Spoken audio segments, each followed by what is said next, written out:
A poor little girl walks into a restaurant carrying an empty plate and asks the billionaire, "Could you give me a little bit of your food for my hungry little brother?" His answer makes everyone cry. Michael Carter looked out the window of the Chateau Rouge, watching the city lights sparkle like fallen stars. The restaurant was a symbol of exclusivity.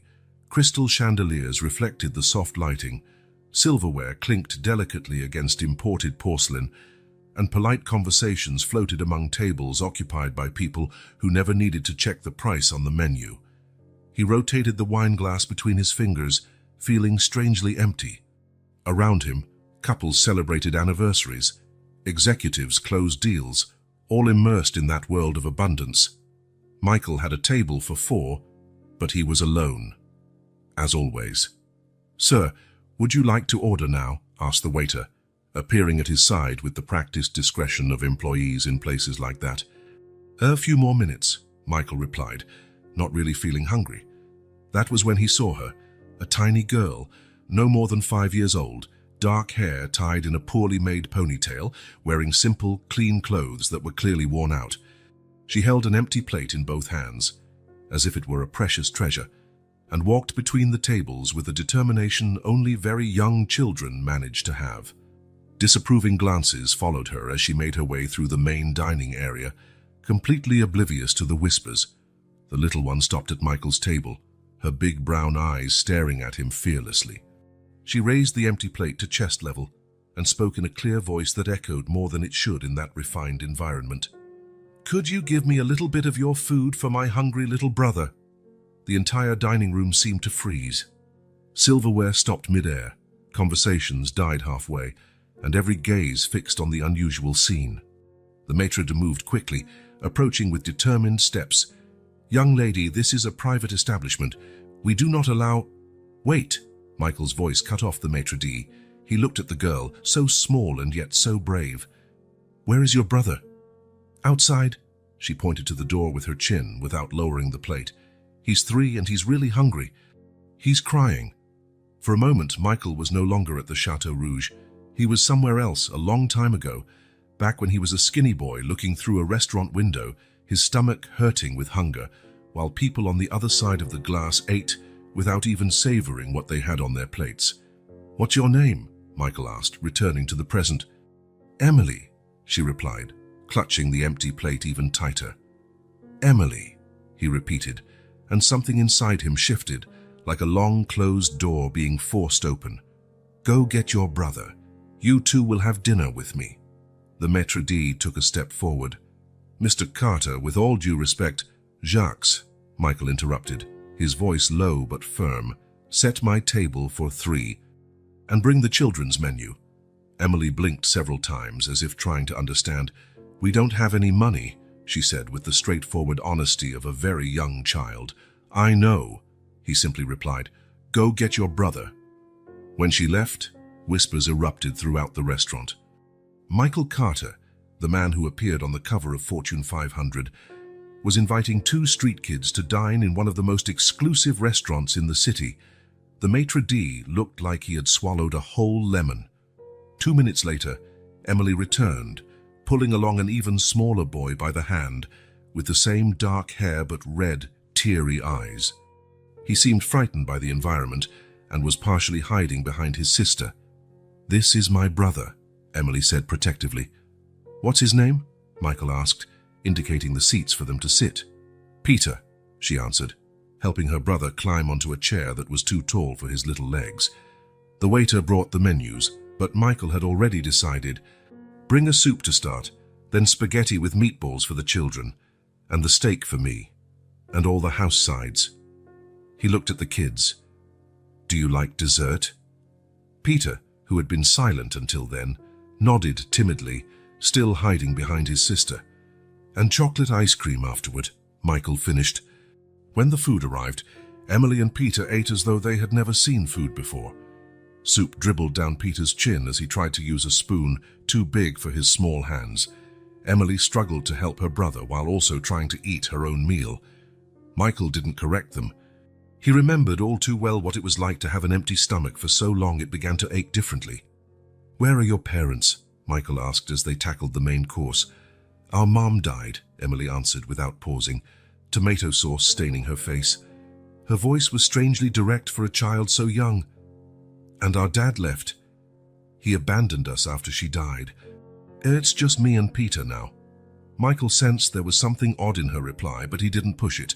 He let the children eat in peace, noticing how Emily, so small, always made sure her brother was well served before focusing on her own plate.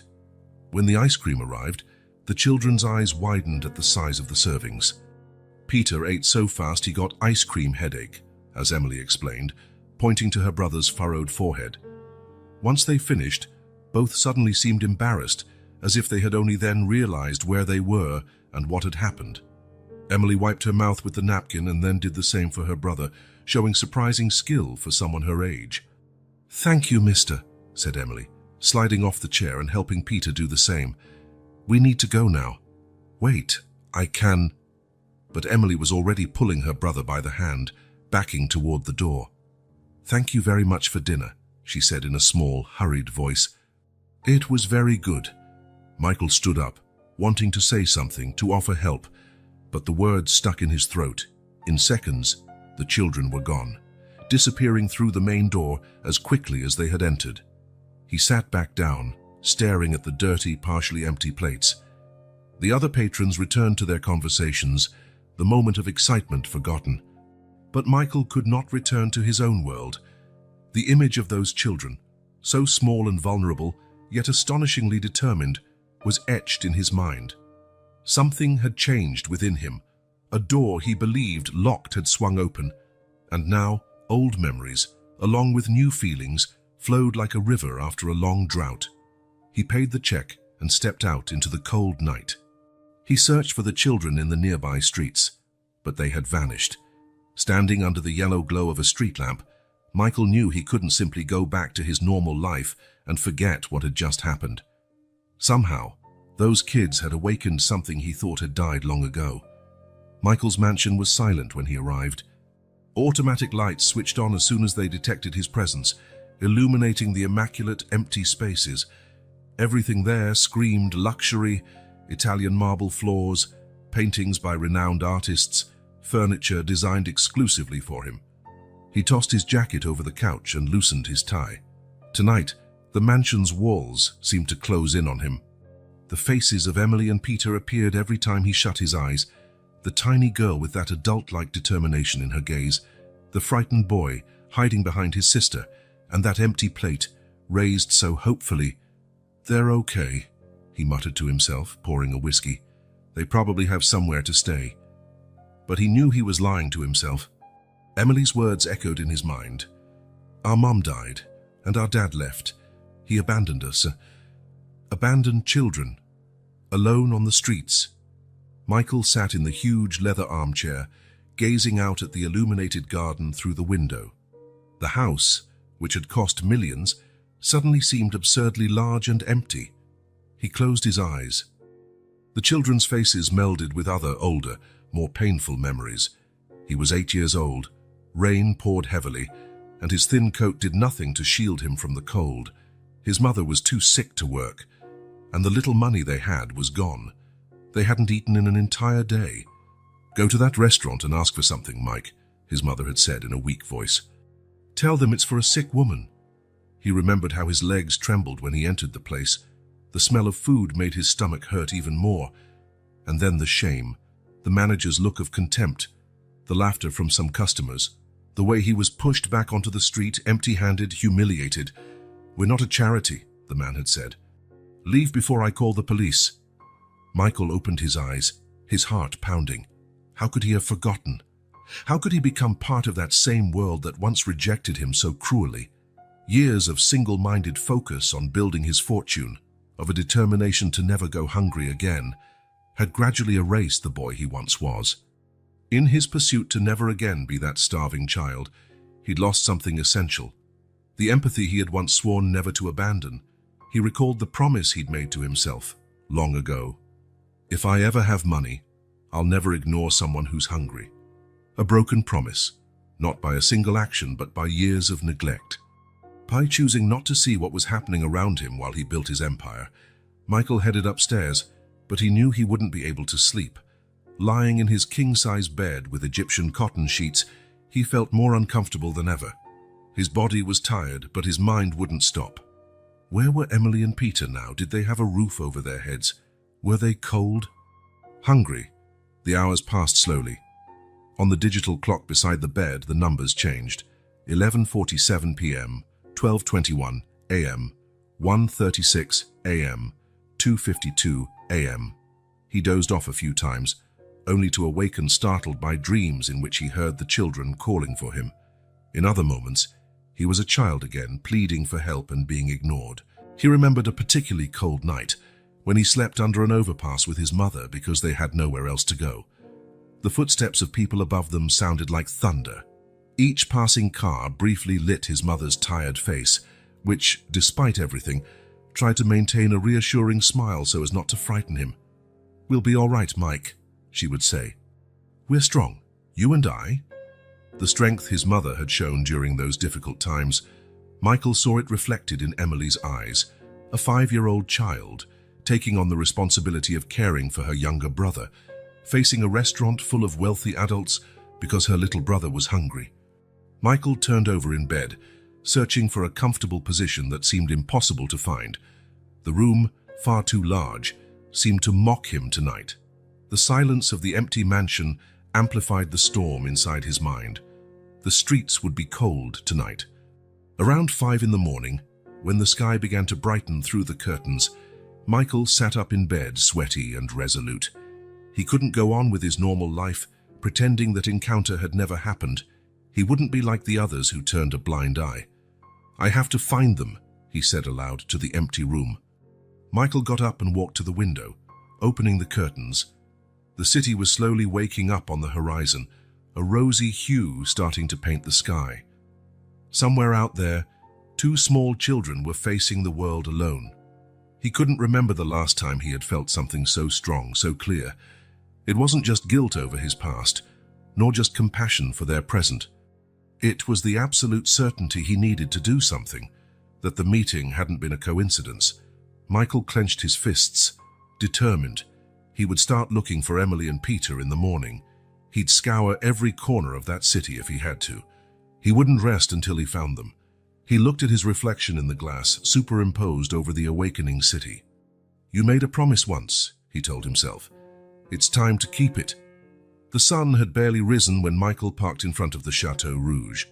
The restaurant was still closed to customers, but he could see movement inside, staff preparing for another day of impeccable service. Michael knocked on the service door. A young man opened it, frowning when he saw him. "We're not open yet, sir." "I'm not here to eat," Michael interrupted. "I need to speak to someone about 2 children who were here last night." The young man looked confused for a moment, until he recognized Michael. "You're Mr. Carter, right? The one who invited those kids to dinner?" Michael nodded, feeling a spark of hope. "Do you know anything about them? The girl of about 5, the boy of about 3? "No, sir, I only saw them in here." Minutes later, Jacques, the maitre d', appeared, adjusting his tie. "Mr. Carter, how may I help you?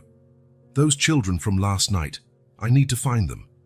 Jacques raised his eyebrows. "We have no information about them." That kind of incident is not common at the Chateau Rouge. The word incident made Michael press his lips together, but he held back. Did anyone see where they went after they left? Perhaps the staff at the entrance. Jacques called over a man passing by. "Pierre, did you see where those children went last night?" The man stopped, thinking. "I think they headed toward the park, sir. The girl was pulling the boy by the hand." Michael's heart sped up. "Which park?" "Lafayette Park, 2 blocks away, then left." "Thank you." Michael turned to leave, but Jacques stopped him. "Mr. Carter, if I may ask, why such interest in these children?" Michael looked at the maitre d'. "Because I made a promise to myself, a long time ago, that if I ever had the means, I wouldn't turn a blind eye to those who need help." Lafayette Park was larger than he'd expected. Green space, a small lake, a playground, and several benches. Michael began walking around, his eyes scanning for any sign of Emily and Peter. After 20 minutes with no success, he approached an older man feeding pigeons. Good morning. I'm looking for two small children, a 5-year-old girl and a 3-year-old boy. The girl has dark hair and is very protective of her little brother. Have you seen them here? The man shook his head. Haven't seen kids like that. But lots of people pass by here. Michael continued his search, stopping joggers, maintenance workers, and mothers with children. No one had seen Emily and Peter. He decided to expand the area. Leaving the park, he walked through adjacent streets, entering shops and cafes to ask around. His simple appearance, jeans and a casual jacket, helped him not draw too much attention, but he still received suspicious looks when he inquired about the children. "Why are you looking for these kids?" asked a grocery store owner, eyeing him warily. "I met them yesterday and they seem to be in trouble. I want to help." The woman gestured in a certain direction. "There's a small encampment under the Madison Bridge. Sometimes homeless people stay there." Following her advice, Michael noticed how the scenery changed the farther he got from the Chateau Rouge area. Buildings became less grand, the sidewalks more cracked, garbage more visible. The contrast was startling. Just a few blocks away from the restaurant where he'd spent hundreds of dollars on a meal, people lived in extreme poverty. Madison Bridge spanned a small, polluted river.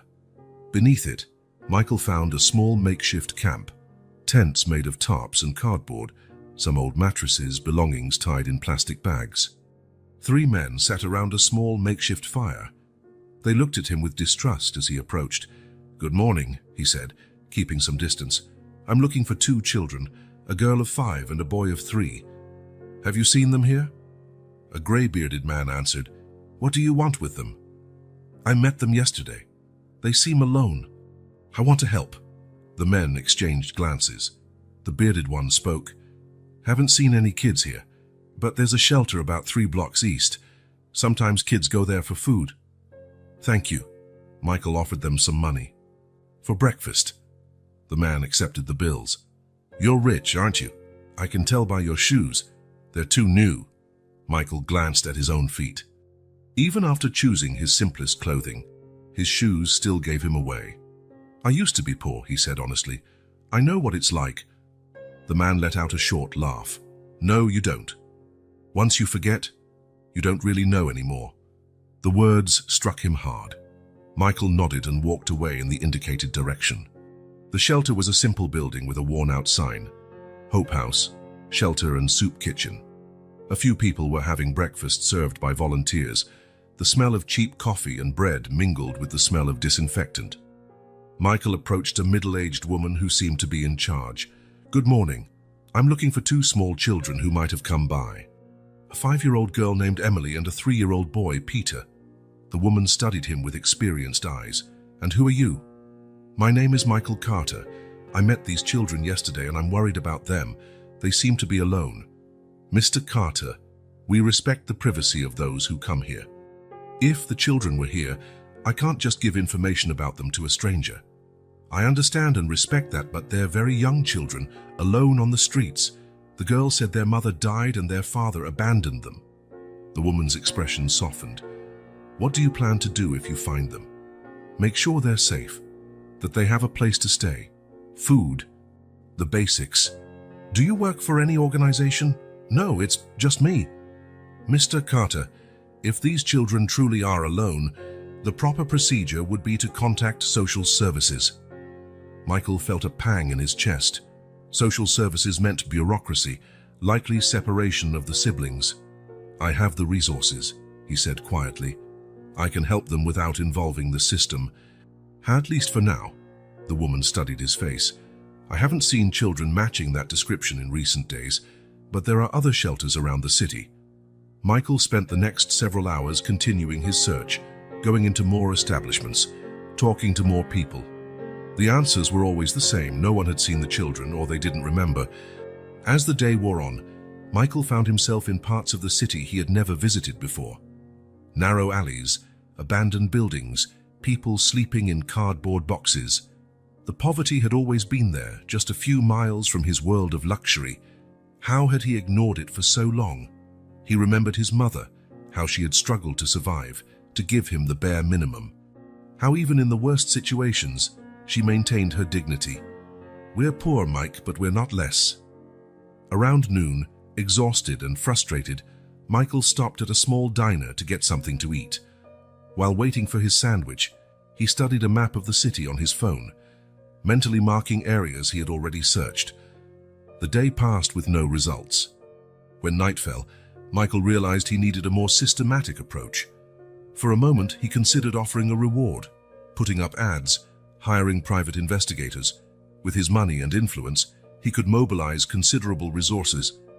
But something made him hesitate. Drawing too much attention might scare the children away. And involving the authorities could lead to Emily and Peter being separated by the system. He decided it was best to continue searching on his own. He returned home, tired but determined. Tomorrow would be another day. "I'm not giving up," he told himself as he drove. "I'll find them." The next morning, Michael left even earlier. The sky was overcast, threatening rain. He returned to the same neighborhood, but this time with a different strategy. He focused on places where homeless children might look for food, small eateries, restaurant back doors, spots where leftover food might be discarded. He entered a modest bakery and showed a photo on his phone. He'd asked the Chateau Rouge's security for camera images showing Emily and Peter. "I've seen these little ones," said the lady behind the counter, adjusting her glasses to see the image better. "The girl came by yesterday, really early. She asked for leftover bread, but said she had no money. I gave it to her anyway. She looked so hungry." Michael's heart pounded. "Do you know where they went afterward?" "No, but they show up here from time to time. If they need food, this street has several places that give out leftovers." Michael thanked her and followed the street she indicated. The sky darkened, and a light drizzle began to fall.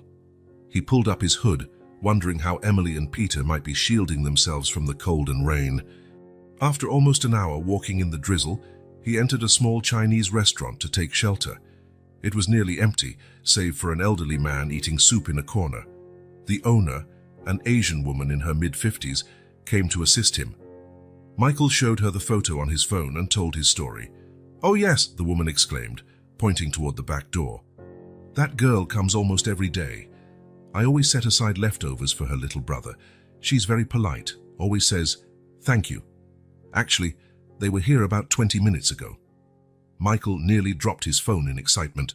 "Do you know where they went?" "They usually go that way," she pointed toward a side alley. "I think they take shelter there when it rains."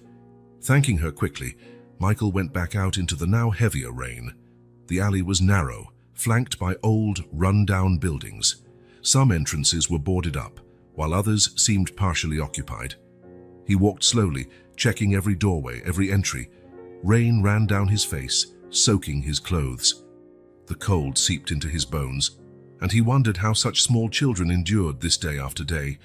Then he saw them. In the gap between two buildings, under a makeshift roof made of scraps of cardboard, were Emily and Peter.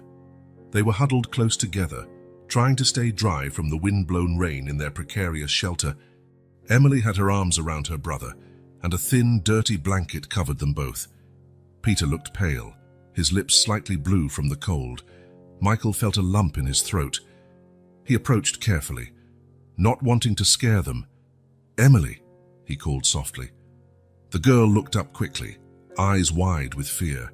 When she recognized him, she looked confused. "You're the man from the restaurant," she said, pulling her brother closer protectively. "Yes, it's me. Michael, remember? I've been looking for you." Emily frowned suspiciously. "Why?" "Because I'm worried," Michael answered honestly, crouching down to their level. "You shouldn't be out here all alone, especially in this cold." Peter coughed, a weak, worrying sound. His eyes were half closed, as if he were very tired. "Is he sick?" Michael asked, the concern evident in his voice. Emily hesitated, then nodded. "He's been coughing since yesterday, and he's really cold." Michael slowly reached out to the boy, touching his forehead. It was hot, a stark contrast to his cold cheeks. "Emily, he needs help. Both of you need to get out of this cold, have a hot bath, real food." The girl seemed torn between fear and necessity. "We don't have anywhere else to go. I have a big house with empty rooms," Michael said gently, keeping his voice calm. "You can stay there." I have food, warm clothes, and we can take Peter to a doctor. Emily looked from her brother to the pouring rain, then back to Michael. Are you going to call the police? No, Michael promised. I just want to help you, like I did at the restaurant. Remember how good that hot meal was? Peter coughed again, and Emily pressed her lips together, making a tough decision. Okay, she finally said, but only because Peter's sick. Michael smiled, feeling immense relief. Let's go then. My car's nearby. He took off his jacket and wrapped it around Peter, lifting the boy into his arms. He was alarmingly light for his age.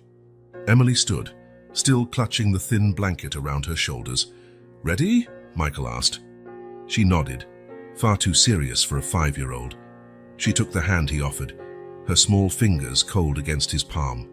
They walked through the rain to Michael's car. Emily observed everything intently, clearly scared but determined not to show it. Once they arrived, Michael settled Peter in the back seat, still wrapped in his jacket, and helped Emily up. You're going to be all right now, he said, turning the heater on full blast, I promise. As he drove through the city, Michael glanced at the rearview mirror occasionally. Emily sat tense, staring out the window as though memorizing the route. Peter had fallen asleep, his breathing slightly labored. They looked so small and vulnerable in the back seat. Michael gripped the steering wheel. For the first time in years, he felt he was doing something truly important. It wasn't about money, power, or success.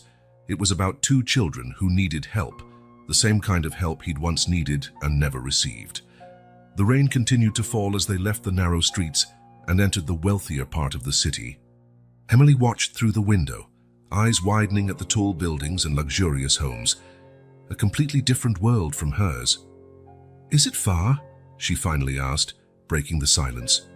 No, we're almost there, Michael replied, feeling a strange nervousness. I think you'll like my house. There's plenty of room, and my housekeeper, Helena, makes the best soup in the world.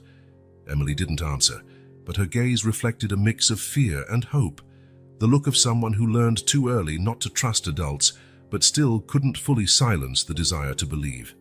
The gates of Michael's mansion opened automatically as the car approached. Emily pulled the blanket tighter around her shoulders, her eyes huge at the sight of the enormous house that appeared ahead. It looked like a fairy tale castle with large windows, imposing columns, and a garden so impeccably manicured it almost didn't seem real.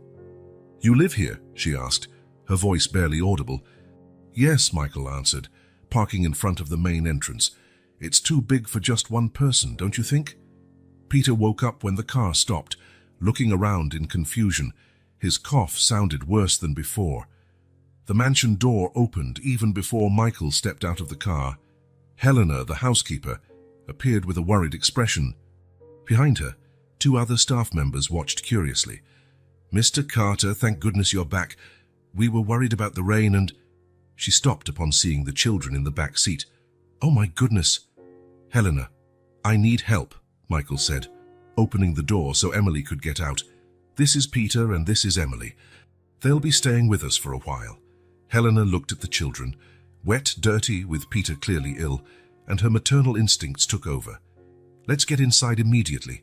These kids need a hot bath and dry clothes. Emily held Peter's hand tightly as they entered the mansion. Their eyes traveled around the entrance hall. Marble floors, a crystal chandelier, the curved staircase leading to the 2nd floor. They looked minuscule in that grand setting. Have a bath prepared and set aside some clothes, Michael instructed his employees. And we need a doctor for the boy. He's running a fever. The staff moved quickly, though their expressions revealed confusion and surprise. It wasn't every day their boss, one of the richest men in the city, brought homeless children into his home. Helena knelt down to Emily's height. We'll take good care of you, sweetheart. First a warm bath, then dry clothes and a good meal. How does that sound? Emily didn't answer, just tightened her grip on her brother's hand. It's all right, Michael assured her. Helena will help you get cleaned up while I call a doctor for Peter. Somewhat reluctantly, Emily allowed Helena to guide them upstairs. As they climbed, the little girl kept looking back every few steps, as if afraid Michael might vanish. I'm not going anywhere, he promised, noticing her fear. I'll be here when you come down." On the second floor, Helena led the children to one of the guest rooms with an attached bathroom. One of the maids was already filling the bathtub. "Look at that, isn't it wonderful?" Helena said, trying to cheer them up. "You'll be clean and warm in no time." Emily stared at the huge bathtub with a mix of fascination and apprehension. "We've never bathed in a tub like that." "Well, today's your chance," Helena smiled. "May I help you?" After some hesitation, Emily nodded. Helena helped them undress, silently shocked by how thin they both were and by the small bruises on their bodies, marks of a harsh life on the streets. Carefully, she placed them in the warm water, showing them how to use soap and shampoo. They were tense at first, but soon Peter began to smile faintly, mesmerized by the foam. Emily stayed on guard, as if expecting something bad to happen at any moment. Meanwhile, downstairs, Michael was on the phone with his private doctor. "I need you to come immediately. It's an emergency," he explained. "A 3-year-old boy, possibly with pneumonia or something similar." The doctor promised to arrive in under half an hour.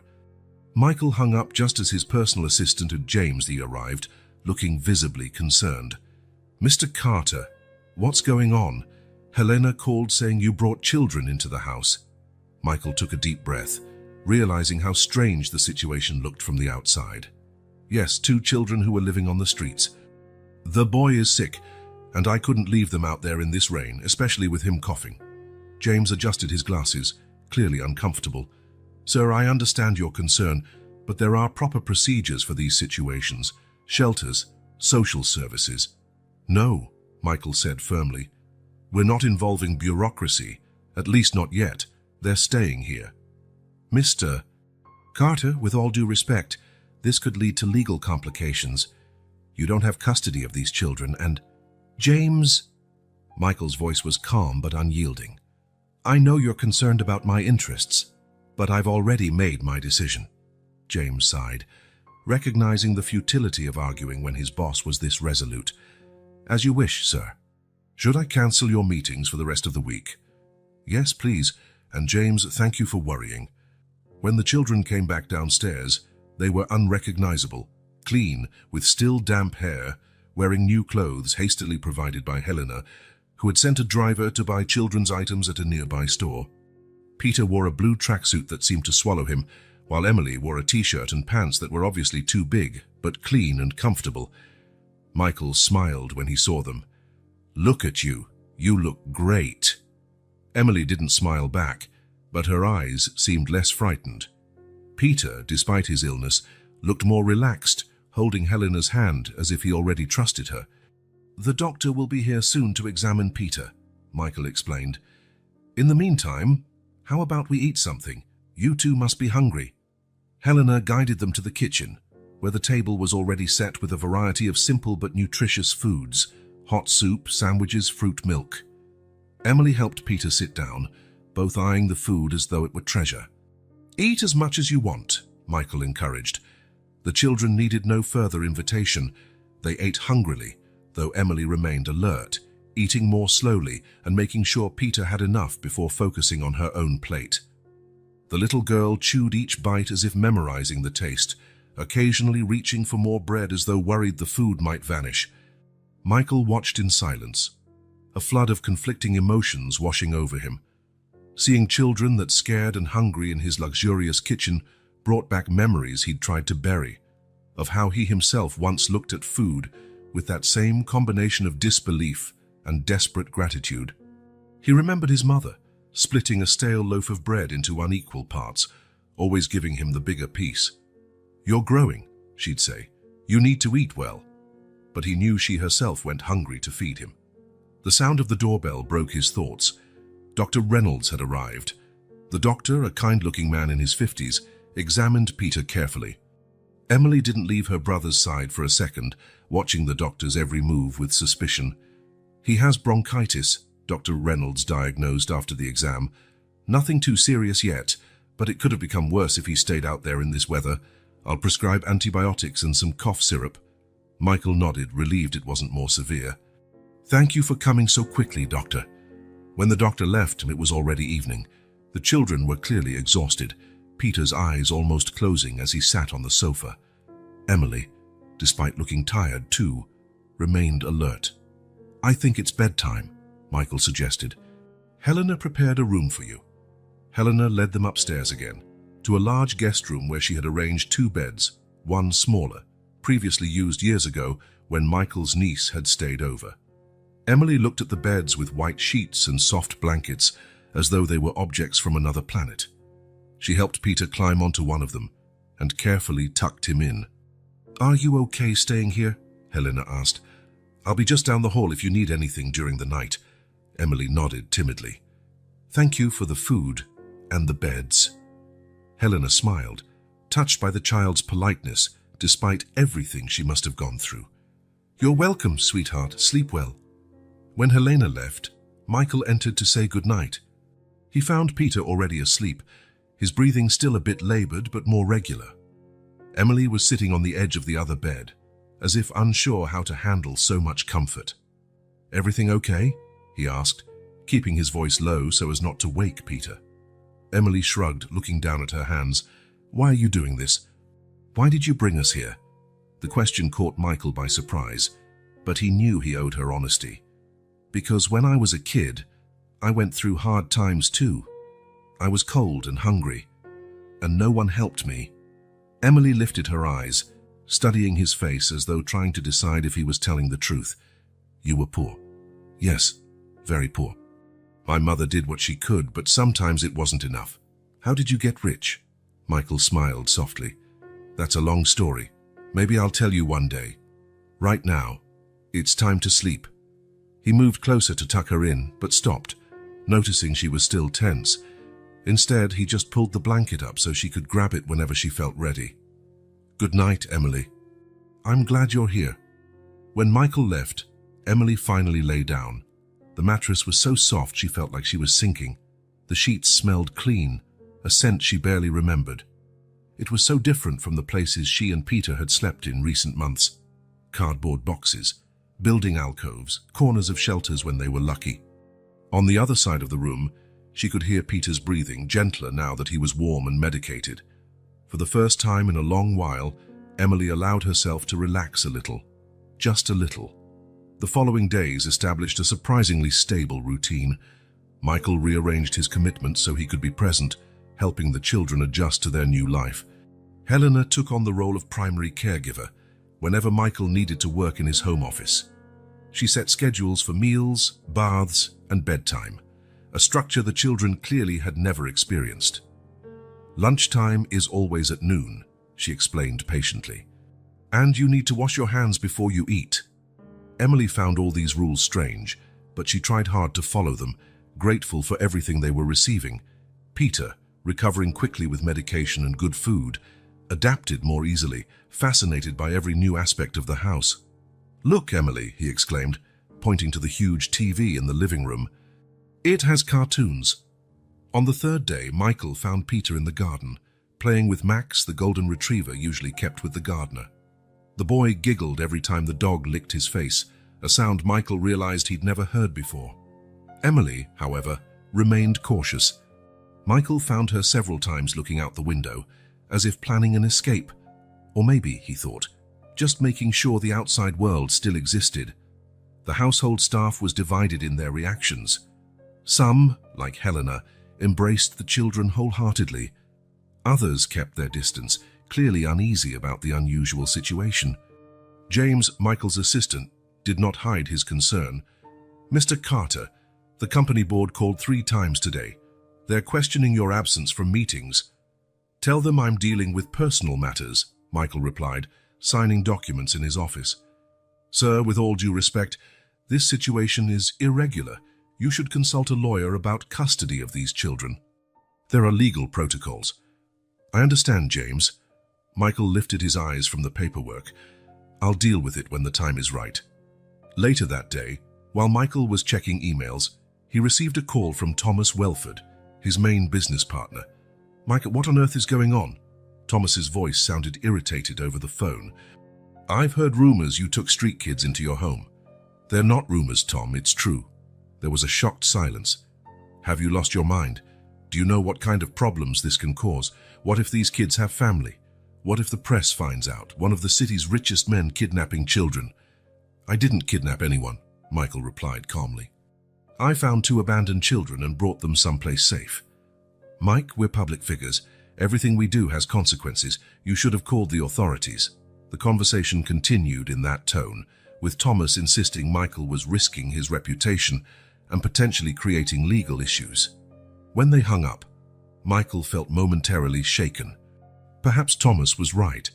Maybe the proper solution was to turn the kids over to social services, where trained professionals could look after them. That night, as he walked down the hallway to his room, Michael stopped at the door to the children's room. Peter was sleeping soundly, his color healthy again. Emily, however, was awake, sitting on the bed, hugging her knees. "Can't sleep?" he asked, quietly stepping inside. She shook her head. "I was thinking." "About what?" "About when we'll have to leave." Her words hit Michael like a punch. In his world, people rarely spoke so directly and honestly about their insecurities. "Emily," he said, sitting on the edge of the bed, "you're not going anywhere unless you want to." She searched his face in the semi-darkness. "Really?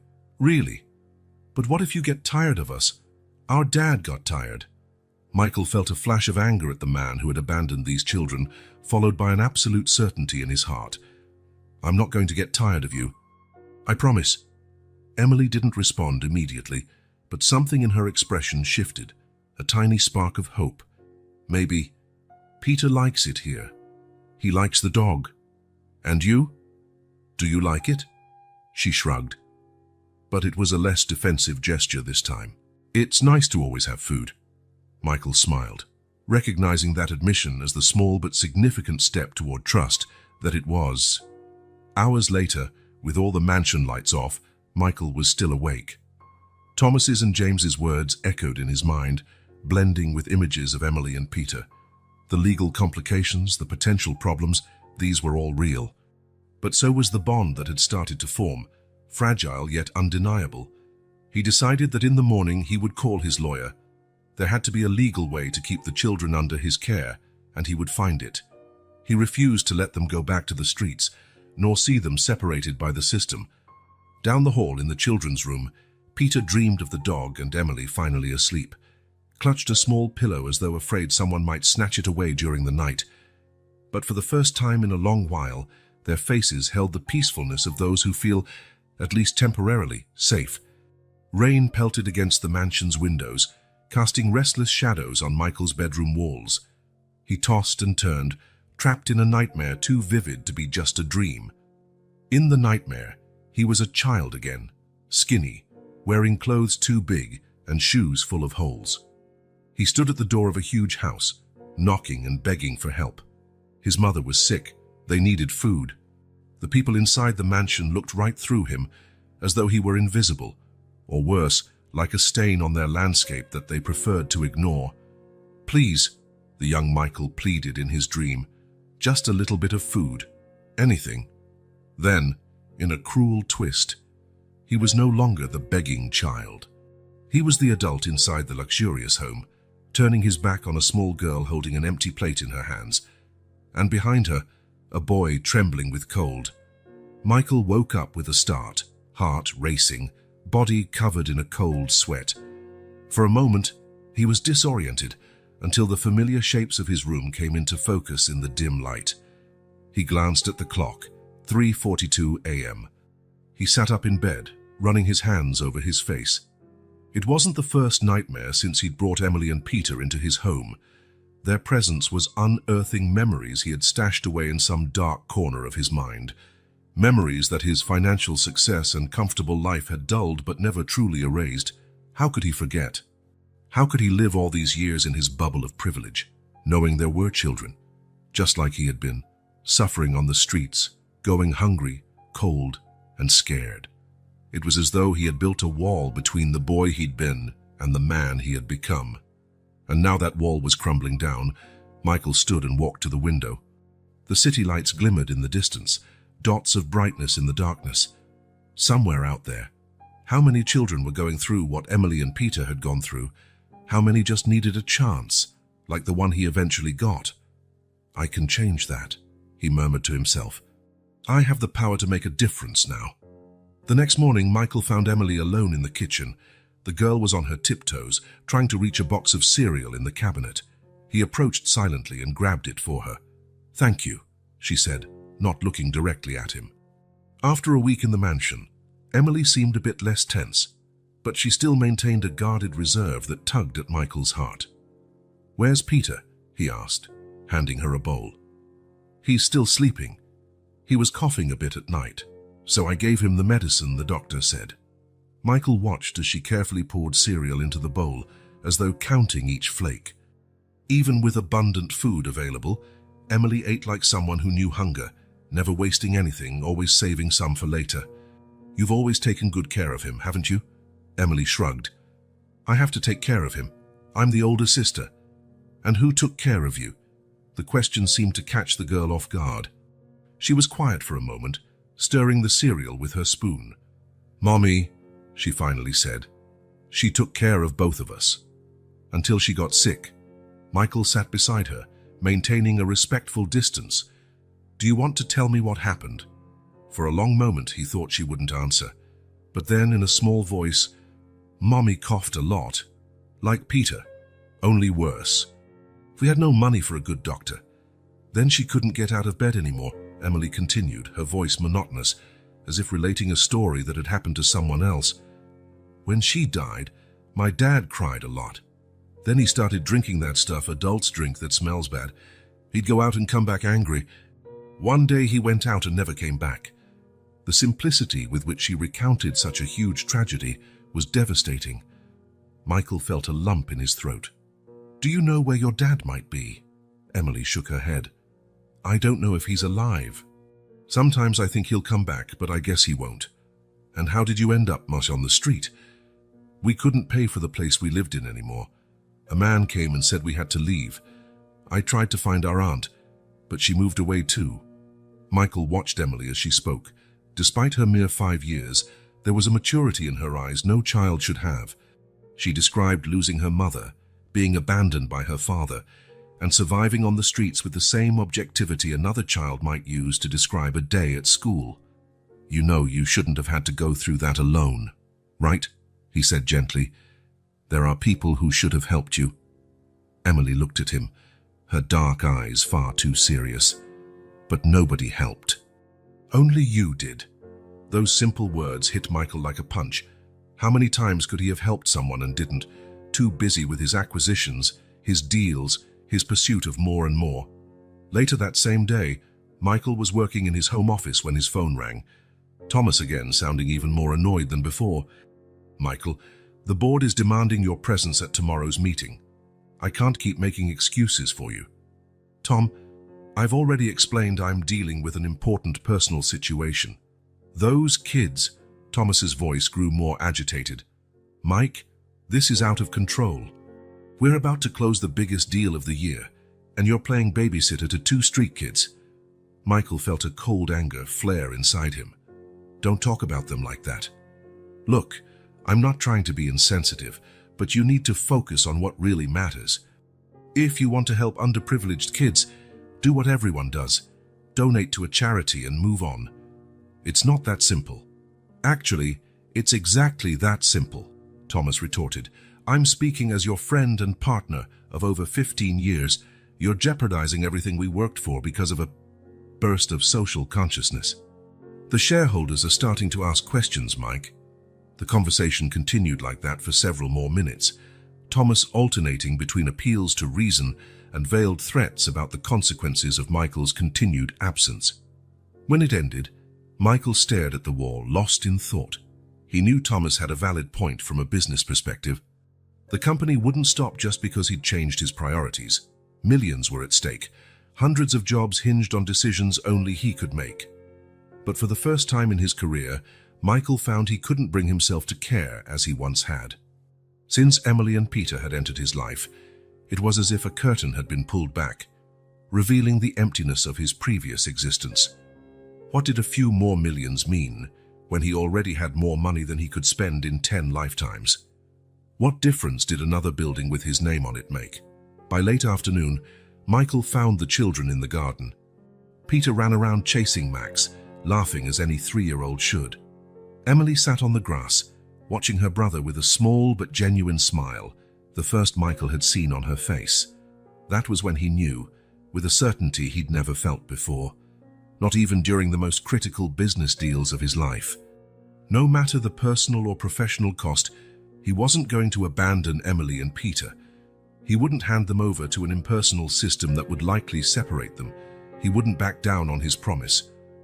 Because for the first time since he became wealthy, Michael Carter felt he was truly making a difference. Not with donation checks or philanthropic interviews, but directly, personally. And that feeling was worth more than any business deal in the world. 2 weeks had passed since Emily and Peter arrived at the mansion. Peter had fully recovered from his bronchitis, running around the house with the boundless energy of a 3-year-old. Emily, though still reserved, was gradually lowering her guard, at least when she thought no one was watching. Michael observed the children's changes with a mix of joy and concern.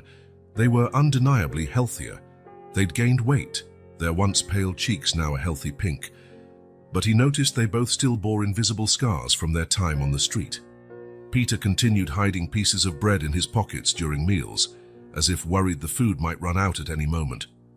Emily still woke up in the middle of the night to check on her brother, a habit formed by months of protecting him outdoors. That morning, while having breakfast, Michael had an idea. The kids needed more than physical safety and material comfort. They needed positive experiences, new memories to start overshadowing the painful ones. Emily, Peter, he called to them at the breakfast table. How would you like to do something different today? Peter, his mouth full of pancakes, looked up in curiosity. Emily, more cautious, waited for him to continue. I thought we could go somewhere special. Out of the city. Lots of open space and maybe even some animals to see. Why? Emily asked, always direct. Is it a holiday? No, Michael said with a smile. It's not a special date or anything, just a good day to spend together, a day that can be special just for us. Peter clapped his hands, already excited about the possibility of an adventure. Are we going to see animals? Yes, probably some animals.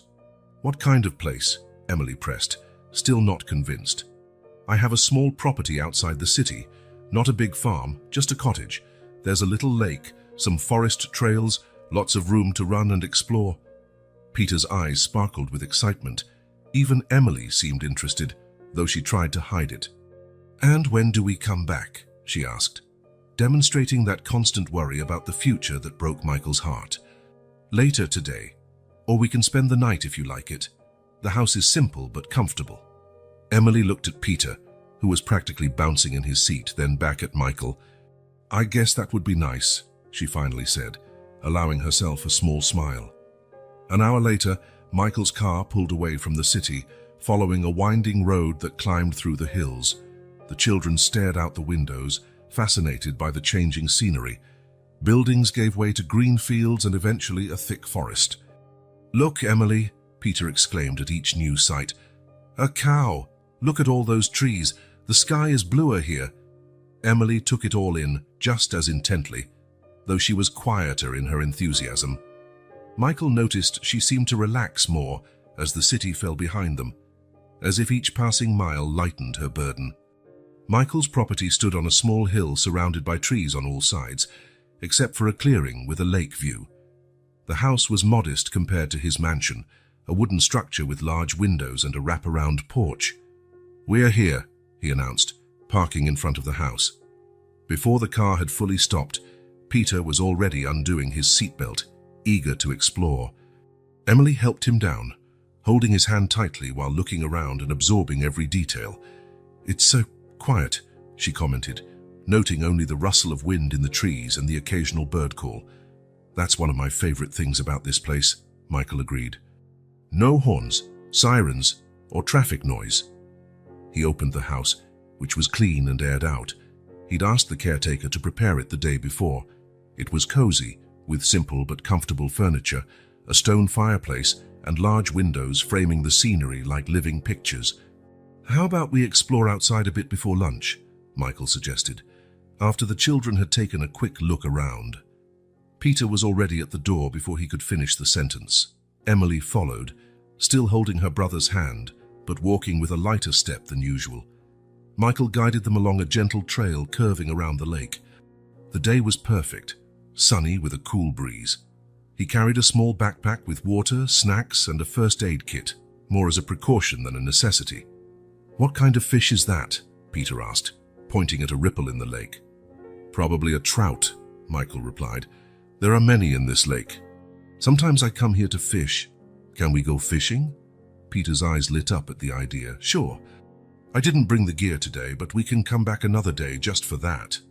The mention of another day didn't escape Emily, who looked at Michael with an expression that was hard to decipher, hope mixed with caution, as if she didn't want to fully believe in the possibility of a stable future.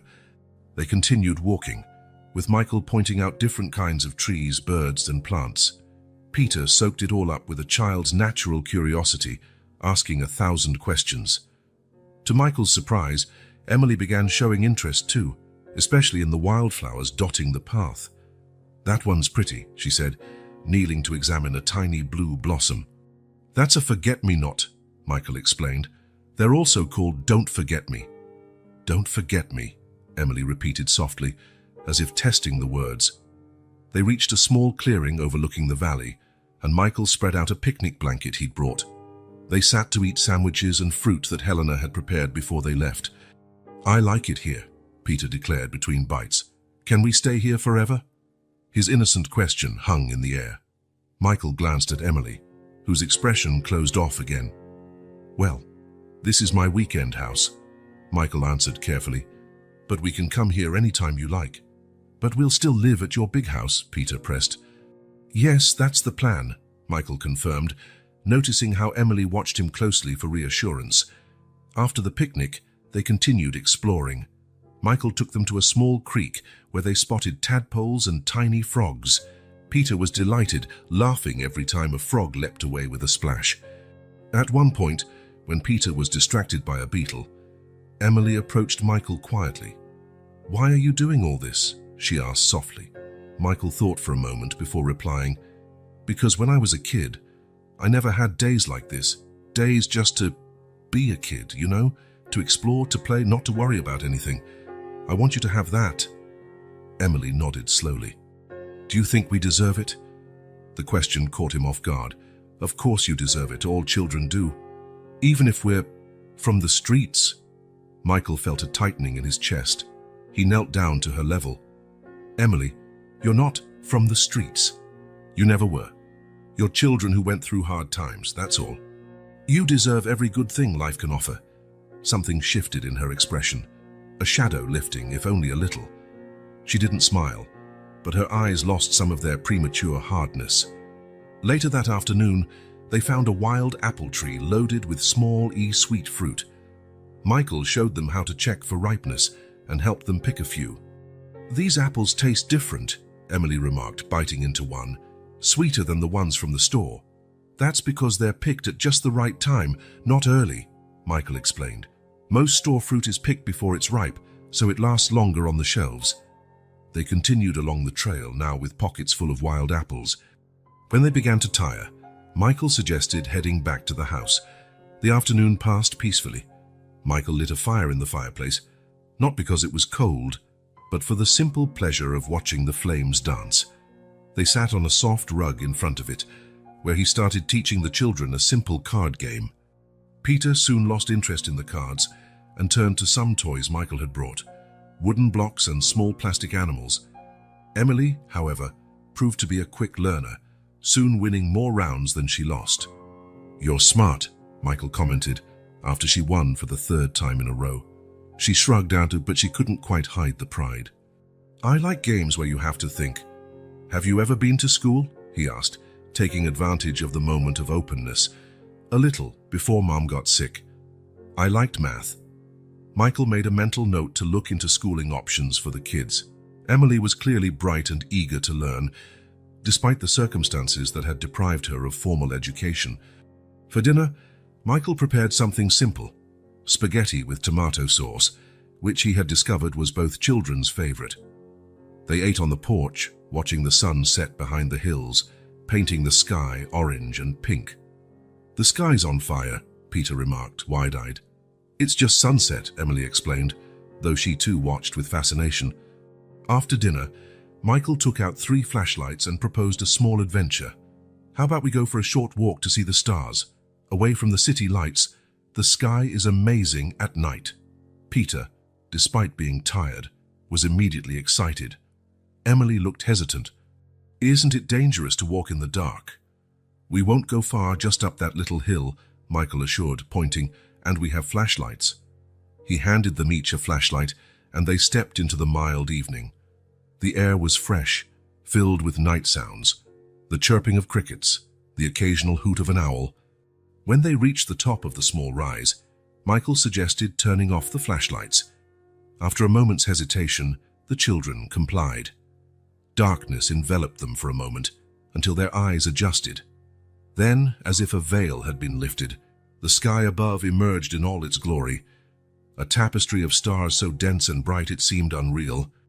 "Wow," Peter whispered, genuinely speechless for the first time that day. Emily remained silent, her face turned upward, completely enthralled by the sight. The starlight reflected in her eyes, and Michael realized he'd never seen her so relaxed, so childlike. "There are so many," she finally said, her voice full of wonder. "More than we can count," Michael agreed. "In the city, with all the lights, we can't see half of them." They stayed there for a while, just staring at the sky. Peter eventually yawned, leaning against Michael's leg in a gesture of natural trust that would have been unthinkable a few weeks before. "I think someone's ready for bed," Michael said softly, turning his flashlight back on. They returned to the house, Peter almost asleep on his feet, holding onto Michael's hand on one side and Emily's on the other, an unspoken bond that neither adult missed. Back inside, Michael helped the children get ready for bed in the cozy bedroom with 2 small beds he'd prepared. Peter fell asleep almost instantly, worn out from the day's adventures. Emily Corn, however, sat on the edge of her bed as if she had something to say. "Are you okay?" Michael asked, sitting in a nearby chair. She nodded, looking down at her hands. "Today was nice. I'm glad you liked it." "Michael," she began, using his name without hesitation for the first time, "thank you for all of this." Something in her tone suggested she meant more than just that day's outing. "You don't have to thank me, Emily. It's a pleasure to share this with you." She looked at him then, her dark eyes serious. Nobody cared like this after Mom died." Michael felt a lump in his throat. "Well, I do care, a lot."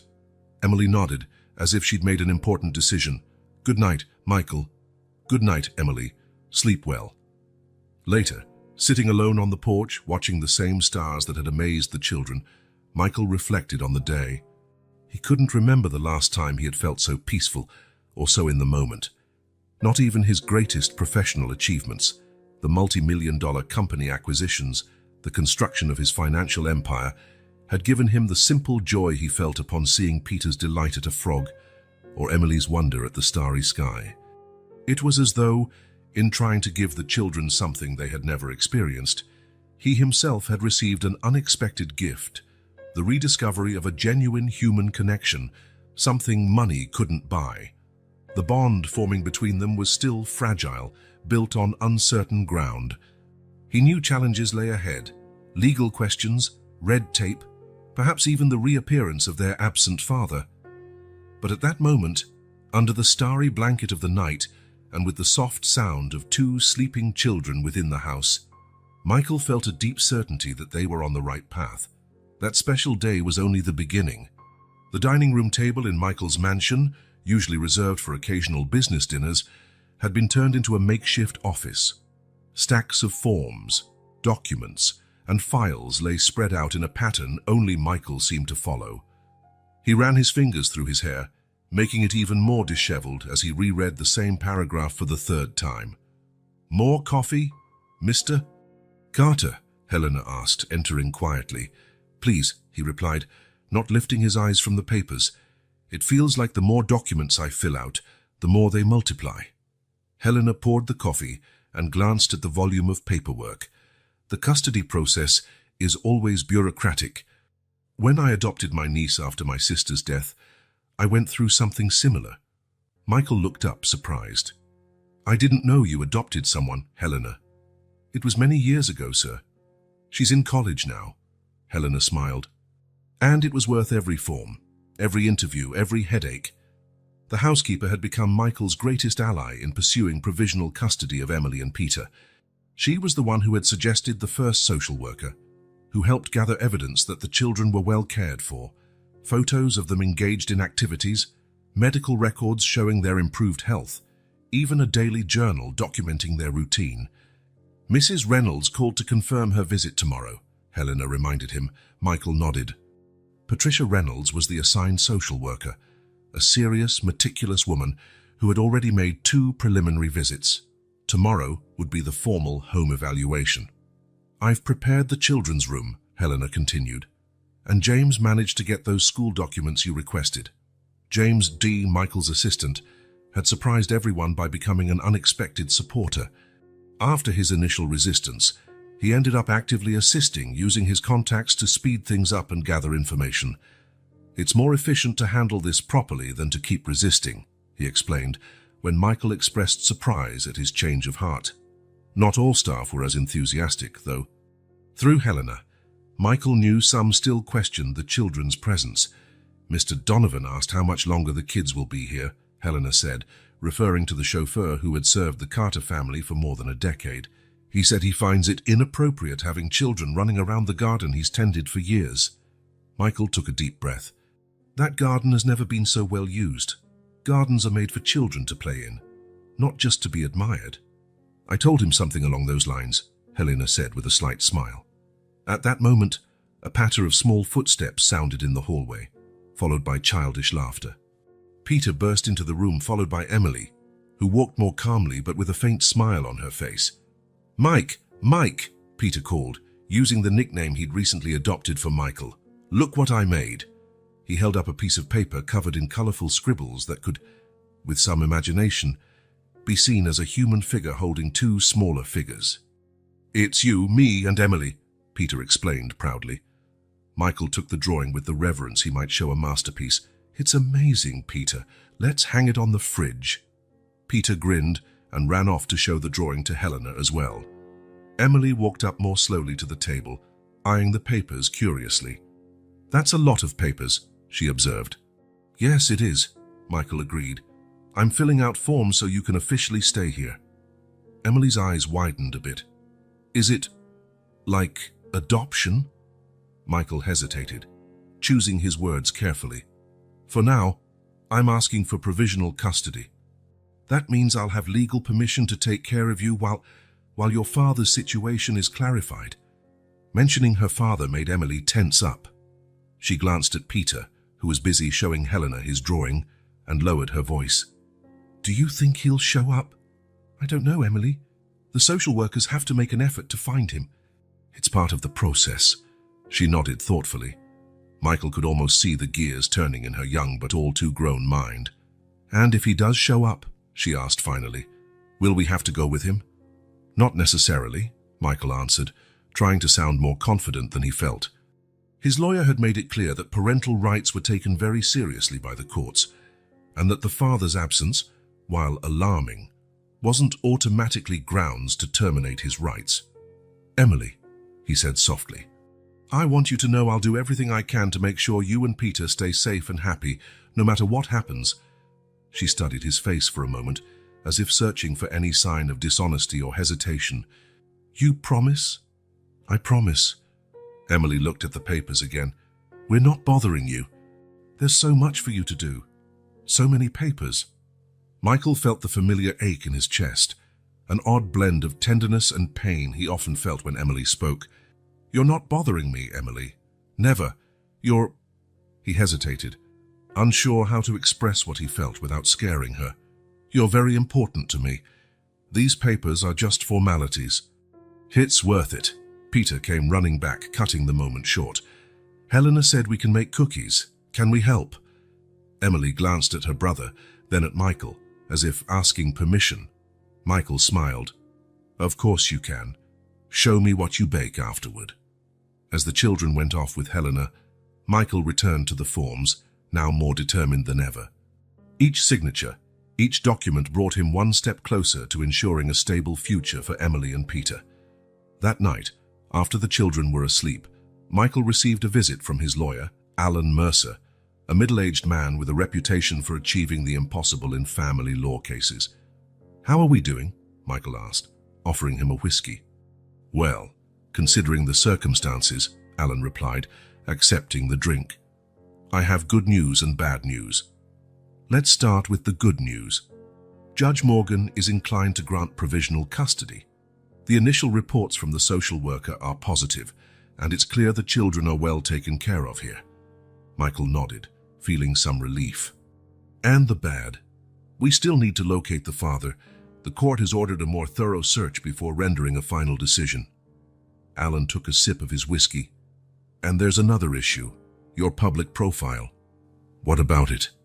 "Michael, you're a single man known for, let's call it, an intense lifestyle. Parties, short relationships, constant travel. It's not exactly the kind of environment courts see as ideal for children." Michael frowned. "That was in the past. I haven't thrown any parties in years, and as for relationships," he gestured vaguely, "they haven't exactly been a priority." "I know, but the image persists. Judge Morgan specifically mentioned your reputation." "What do you suggest I do?" Alan pondered for a moment. "Keep doing what you're doing. Show stability. Tomorrow's visit is crucial. Show that your home has become a real place for these kids. And maybe," he hesitated, "maybe consider making some public statements about your new stance. Something regarding social responsibility, family values." Michael shook his head. "I'm not going to use the kids as PR pawns. If I need to change public perception, I'll do it genuinely, not as a strategy." Alan offered a small smile. "That's exactly the attitude the judge needs to see." After the lawyer left, Michael quietly walked to the children's room. The door was ajar, and he could make out their small shapes in the dim light. Peter slept on his stomach, one arm hanging off the bed, while Emily slept on her side, a hand tucked under her cheek. It was remarkable how, in such a short time, these two little people had changed not just his routine but his own identity. Before it, he was Michael Carter, successful businessman, occasional philanthropist. Now he was simply Mike to a 3-year-old who ran to show him scribbled drawings. The transformation hadn't been without resistance, both external and internal. There was still much to solve, many obstacles to overcome. The specter of their absent father, the red tape of the adoption system, doubts about his fitness as a guardian. But looking at Emily and Peter sleeping peacefully, knowing they were safe, fed, and cared for, Michael felt a deep certainty that he was on the right path no matter the challenges. Tomorrow would be another day. The social worker would come. More documents would be filled out. More steps taken toward a permanent resolution. The process was slow, sometimes frustrating, but Michael was determined to see it through. For Emily, for Peter, and, in a way, for the child he himself had been, the one who never received the second chance he could now offer. The family court was more welcoming than Michael had expected. Far from the intimidating pomp of criminal courts, the hearing room had an almost informal air, with comfortable chairs and neutral colors on the walls, perhaps a conscious effort to ease the tension of families fighting for their children's futures. Michael straightened his tie for the 3rd time in 5 minutes. Next to him, Alan Mercer organized some final documents. "Relax," Alan murmured. "Everything is in order. Judge Morgan has already reviewed all the reports, and they're extremely favorable." Michael nodded, but his nerves weren't about doubts over the outcome. In recent weeks, all signs indicated the court would grant him full custody. The social worker had been impressed with the environment he'd created, the children's visible improvements in health and well-being, and the clear bond they'd formed. Michael's anxiety stemmed from a fear of disappointing Emily and Peter. They'd spent the entire morning preparing for what Helena called, "The special day will become a real family." Peter wore a tiny dress shirt and pants Helena had bought just for the occasion. Emily wore a simple dress, the first she'd agreed to wear since arriving at the mansion. The children now waited in an adjacent room, supervised by Helena. Michael insisted they didn't need the stress of the full hearing. They'd only be called in for a brief conversation with the judge and for the final announcement. Case number 47392, petition for permanent custody of Emily and Peter Donovan, announced the court clerk. Judge Morgan, a middle-aged black woman with keen eyes, adjusted her glasses while reviewing some papers. "Mr. Carter," she began, "we've extensively reviewed your custody request. Miss Reynolds's reports are impressive. I rarely see children adapting so well to a new environment in so little time." Michael felt a wave of relief. "Thank you, Your Honor. They're extraordinary." The judge allowed herself a slight smile. "I see you've developed a genuine bond with them. That's clear from all the reports." "They changed my life," Michael replied, surprising even himself with his honesty. "There's only one pending issue," the judge continued. "As you know, we've made every legal effort to locate the children's father, as required by law. Notices have been published. Searches in public records have been conducted." Michael nodded. This was the last formality before a final decision. After months of fruitless searching, the court would declare the father legally absent, removing the final obstacle to permanent custody. "No contact or response to the notices," the judge confirmed, flipping through some documents. "Therefore, I'm inclined to declare that all reasonable efforts to locate the biological father have been made," and the rear door of the courtroom burst open with a bang, interrupting the judge. A man rushed in, followed by a bailiff who seemed to be trying to stop him. "I apologize for being late, Your Honor," the man said, breathless. "I'm David Donovan, the father of Emily and Peter." A stunned silence fell over the room. Michael turned slowly, finally seeing the face of the man who had abandoned the children. The shock that hit him felt like a punch to the gut. He knew that face. It wasn't just a face from the recent past. The man who had left two small kids to fend for themselves. It was a face from a much earlier time. "Dave?" The word left Michael's lips before he could stop it. The man looked at him, eyes widening in recognition. Michael Carter." The judge glanced from one to the other, clearly puzzled. "You two know each other?" Michael could barely speak. His mind struggled to process this impossible coincidence. David Donovan. Davy. His childhood friend from the impoverished neighborhood where they'd both grown up. The boy who shared his lunch when Michael had none. The one who helped him care for his sick mother in her final months. "Yes, Your Honor," David said, recovering more quickly than Michael. "We grew up together. Same neighborhood. Same poverty." Alan Mercer touched Michael's arm, trying to bring him back to the present. "Michael, what's going on?" Michael took a deep breath, forcing himself to speak. "It's true, Your Honor. David and I were childhood friends. We haven't seen each other in over 20 years. The judge adjusted her glasses, her gaze now laser-focused. "This is, at the very least, an extraordinary coincidence, Mr. Carter. Were you aware the children you're trying to adopt are your old friends?" "No," Michael answered honestly.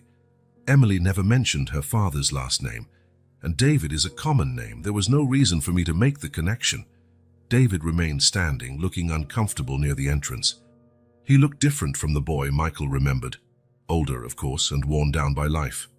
Deep lines creased his face, and his eyes held a fatigue that went beyond lack of sleep. Yet he was still Davy, without a doubt. "Mr. Donovan," the judge addressed him, "please take a seat. We have much to discuss." David walked to the table opposite Michael's. Their eyes met briefly, and Michael saw a mixture of shame, regret, and something else, maybe hope. "Mr. Donovan," the judge said, "are you aware that you abandoned your children about 8 months ago, leaving them in an extremely vulnerable situation?" David lowered his head. "Yes, Your Honor. And there's not a single day I don't deeply regret it." "Would you care to explain your actions?" David glanced briefly at Michael before turning back to the judge. "After my wife, Claire, died, I fell apart. I started drinking, lost my job. I couldn't pay the rent. Every time I looked at my children, I saw her face and I couldn't bear it." He paused, visibly struggling to maintain his composure. "I thought it would be better for them if I stepped away for a while, until I got myself together. I left them with a neighbor who promised to take care of them while I sought help.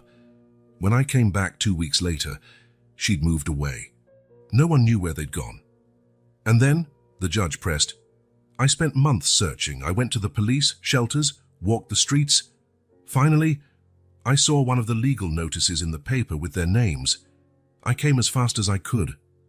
Michael looked at his old friend, trying to reconcile the loyal boy he once knew with the man who had abandoned his own children. It was a difficult reconciliation. Mr. Donovan, the judge continued, do you understand that during your absence, your children lived on the streets? They went hungry, endured the cold, and your 5-year-old daughter had to take responsibility for your 3-year-old son. David's face twisted with pain. I didn't know. I never imagined the neighbor would leave them. So I never wanted this to happen. Intent and outcome are different things, Mr. Donovan, the judge replied, firm but not unkind. The fact remains that your children suffered immensely because of your actions. The judge turned her attention to Michael. Mr. Carter, this turn of events has completely changed the nature of this case. The biological father not only appeared, but also has a prior connection to you. We need to address this carefully. Michael nodded, feeling oddly detached, as though witnessing the scene from outside his own body.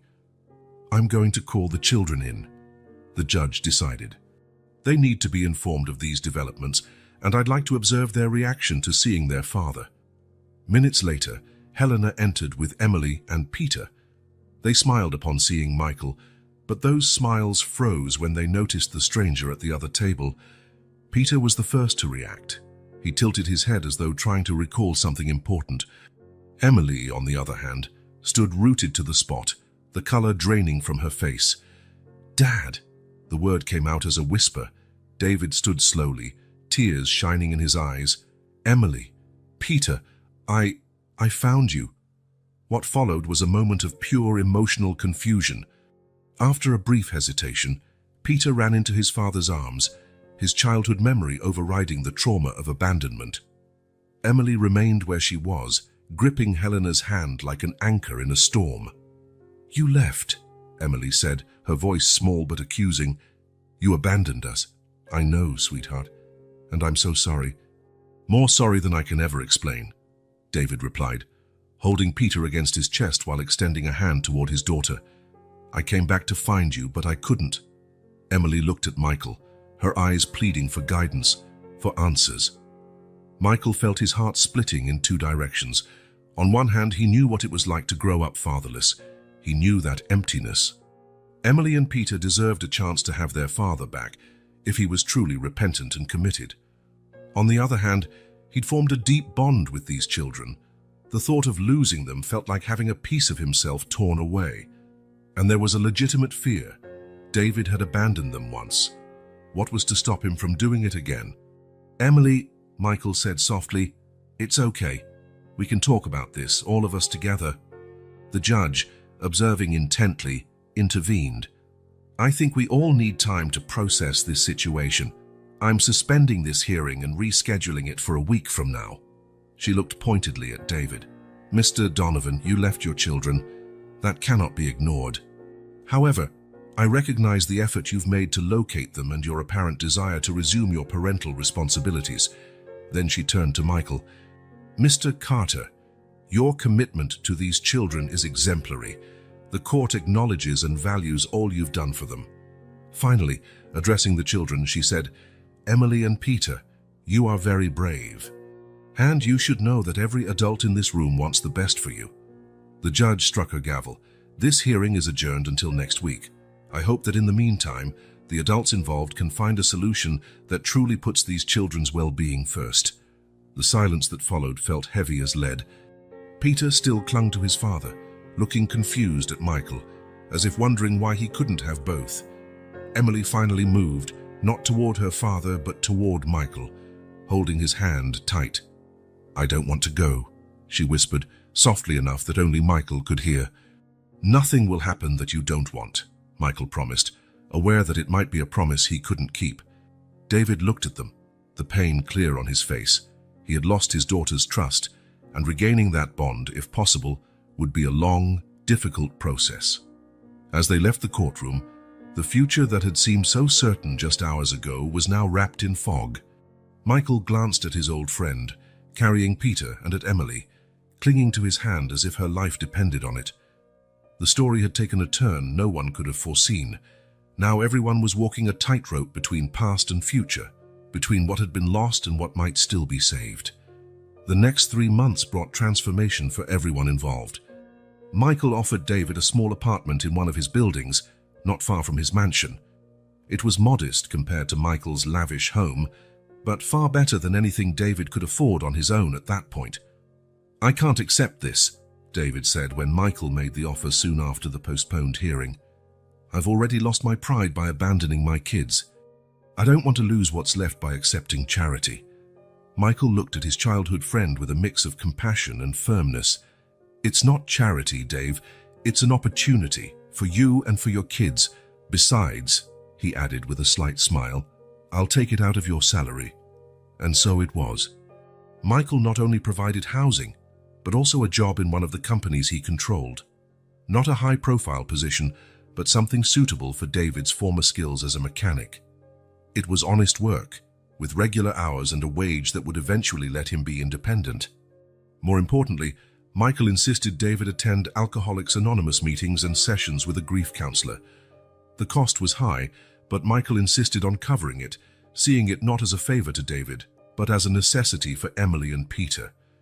"They need a sober father who's emotionally stable," Michael explained. "You owe them that." David didn't argue.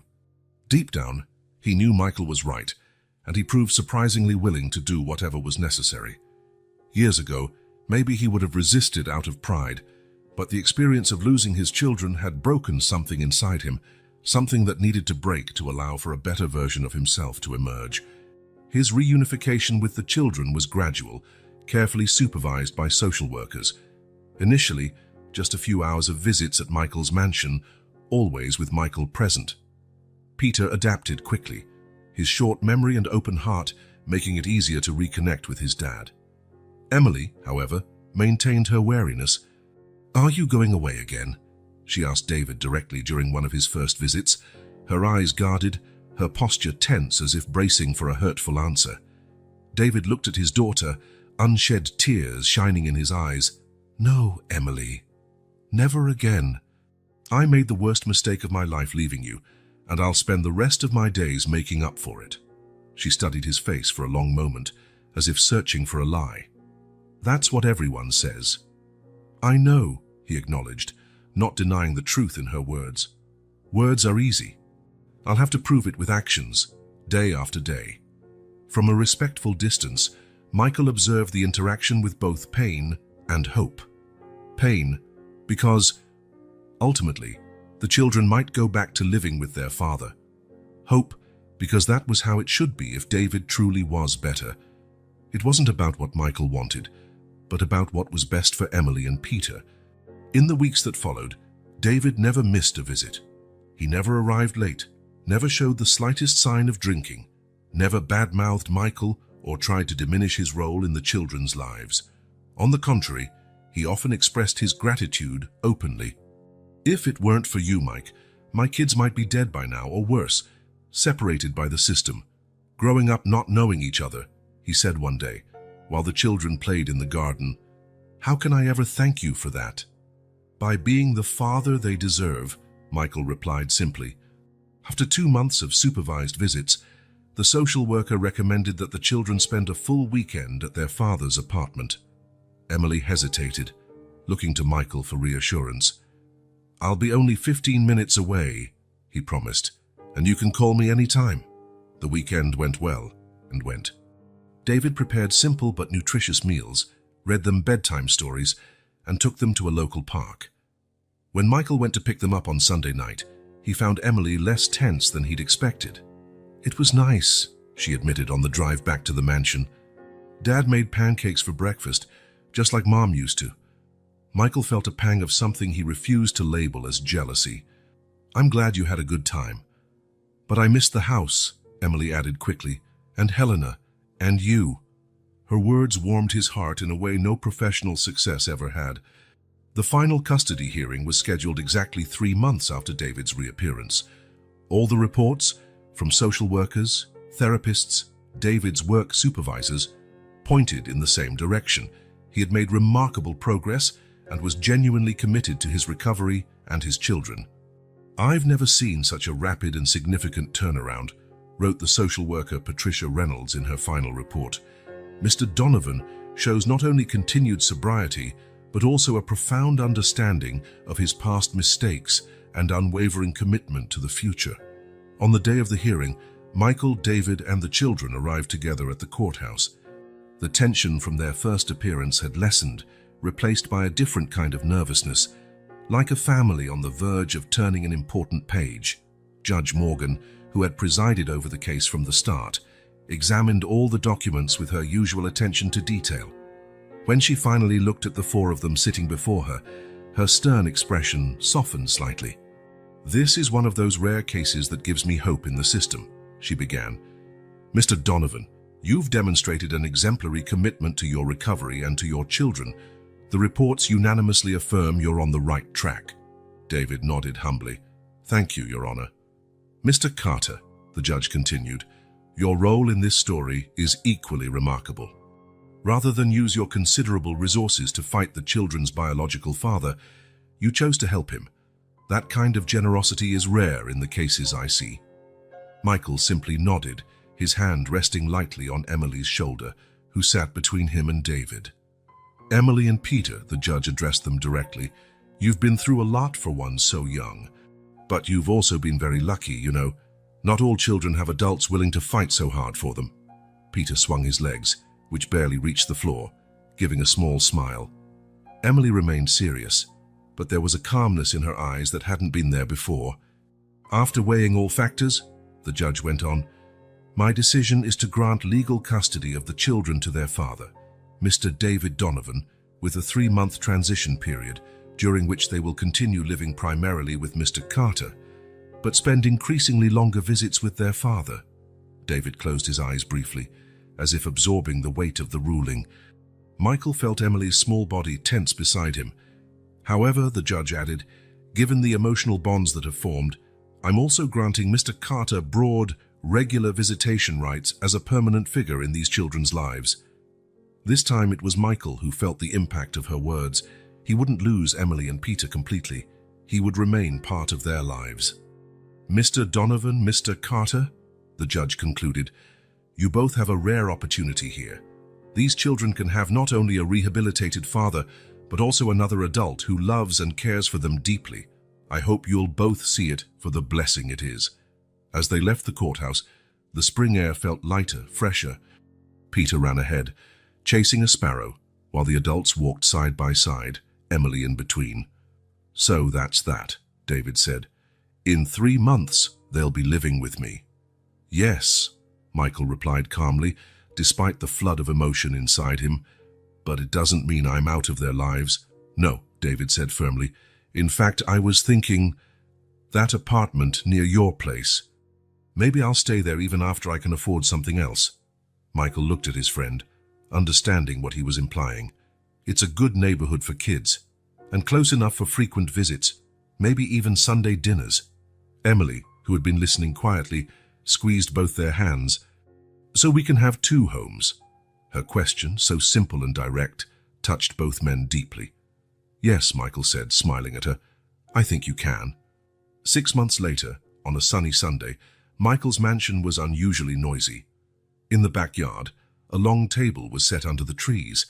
Helena oversaw a small army of staff, making sure everything was perfect for an outdoor lunch. David arrived right on time, carrying a pie he had made himself, not very pretty but with obvious care. Emily and Peter ran to greet him, excitedly sharing the week's news, even though they had seen him just 2 days before. Michael watched from the porch, a sense of fulfillment he had never felt before filling his chest. His life had changed entirely since that night at the restaurant, when a little girl approached him with an empty plate. "Coffee, sir?" Helena offered, stepping up with a tray. "Thank you, Helena." He took the cup, glancing at David, now playing tag with Peter, while Emily laughed, a sound that had become more and more common. "Do you know," Helena said, following his gaze, When Mr. Donovan showed up, I thought that was the end, that you'd lose the children and go back to being how you were before. Michael gave a small smile. I thought so too for a moment. But look at it now, she gestured toward the yard, where Emily had climbed onto her father's back, laughing as he pretended to be a horse. It's as if you've gained an entire family, not just 2 children. Michael nodded, her words resonating deeply. It was true. He had gained not only the ongoing presence of Emily and Peter in his life, but also the renewal of an old friendship, strengthened by a shared purpose. David waved, calling Michael over to join the fun, an invitation that would have seemed strange months before, but now felt perfectly natural. As he descended the steps toward his expanded family, not defined by blood or legal paperwork, but by choice and daily commitment, Michael thought again of that brave girl with an empty plate. How could he have known that moment of compassion would lead him here? This wasn't the ending he'd envisioned when he decided to seek custody of the children. It was in many ways something better, something more complete. A redemption not just for David but for himself, a chance to heal not only the children's present, but also his own past. Come on, Mike, Peter called, running over to grab his hand. Dad's going to teach us to play baseball. Michael let himself be led onto the sunlit lawn, into the circle of laughter and affection that now defined his life. A new path had opened up, unplanned, unexpected, but infinitely precious, and it all began with an empty plate and a heart willing to care.